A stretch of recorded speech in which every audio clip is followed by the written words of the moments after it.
Today we are performing a skit on the chapter The Mystery of the Missing Ring, written by Nicholas Bentley. The character Mr. Morris is being played by Sarya.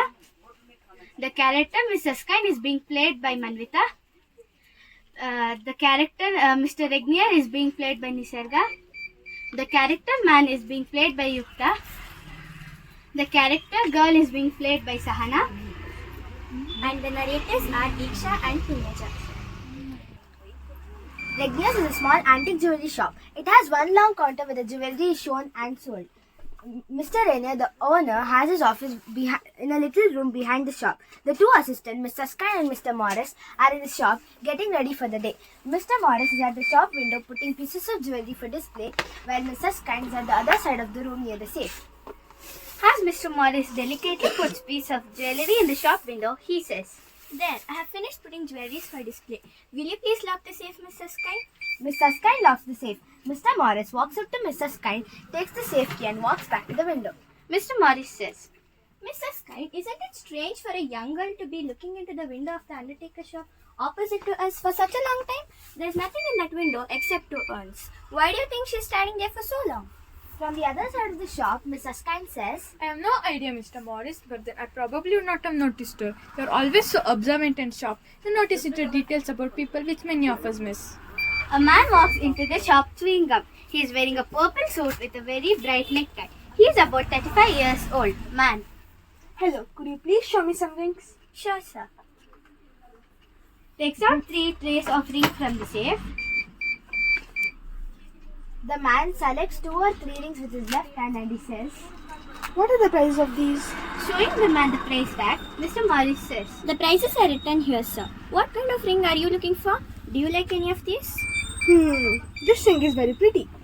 "Yes, sir. The craftsmanship is truly praiseworthy. The diamonds and rubies are beautifully set in the shape of a flower." Yes, but it is also very expensive. Why don't you show me some more rings? What about those rings? Pointing to a 4th tray in the safe.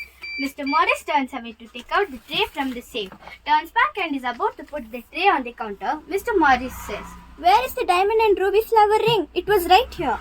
Putting down the tray, "Mrs. Kine, can you please come here?" Mrs. Kine comes and stands beside Mr. Morris. He makes a sign to Mrs. Kine. Mr. Morris says, "So, have you decided on the flower ring, sir? If you give it to me, I'll find a box for it." Man. I haven't decided on anything. I want to see more rings if you remember. Putting away the other rings, Mr. Morris says, "In that case, Mrs. Kine, can you please ask Mr. Regnier to come here?" Exit Mrs. Kine. Mr. Morris comes out from behind the counter and starts to look for the ring. So does the man. Mrs. Kine and Mr. Regnier enter and also begin to search for the ring. Mrs. Kine says, Sir, why don't you look it in the turnips? It might have fallen into them. The man glares at Mr. Sky. His face has gone very red and he has stopped chewing gum. But still, he bends down and feels around his turnip, but he finds nothing. glaring at Mrs. Kine, man says, I suppose you have stolen it? "Of course not, sir. We can't find the ring and have to make a report for the insurance company. So, I need to be thorough. The ring hasn't got in your clothing. In fact, we need to see more minutely in your clothes. So, could you please come this way with me, sir?" Man angrily says, I will, but this is not a way to treat a customer. Man and Mr. Rainier exit. Mr. Morris and Mrs. Kine continue searching for the ring. After a moment, a girl enters. She's wearing a long yellow coat with black squares on it. She has long yellow hair, no hat, and shoes with low heels. Mr. Morris looks up and whispers, "Mrs. Kine, this is the girl I'd seen earlier staring at the undertaker's shop. She seems to be in need of money. I don't think she's come to buy anything." Mrs. Kine. Perhaps she has come to sell. All this while, the girl shuffles in her bag. Finally, she takes out a little paper packet from her bag with her left hand and puts it on the counter. It contains a brooch. Girl. Would you please mend this brooch for me? "I'm sorry, madam. We don't do repairs."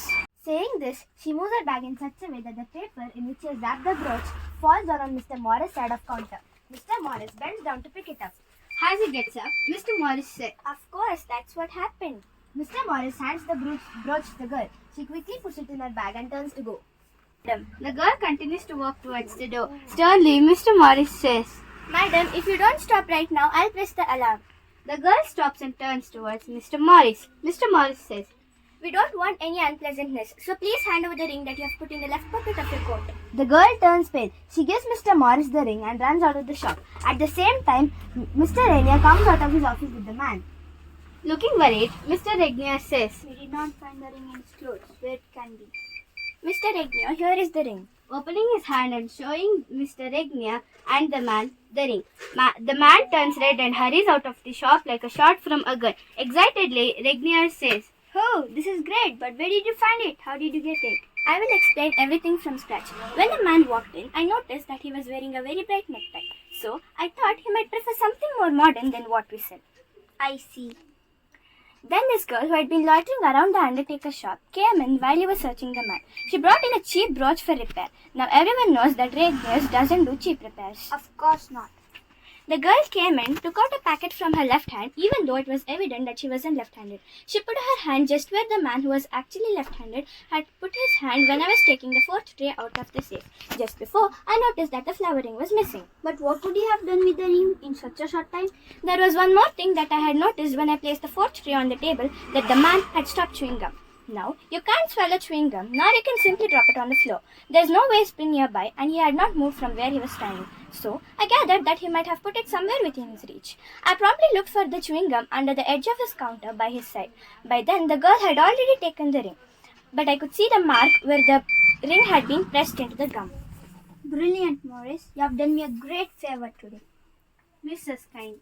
Such an eventful day. Twice I thought there might be a scuffle. First, when Mr. Morris tried to stop the girl from fleeing with the ring, and when I asked the man to check in his turn-ups. Quite an adventurous for us.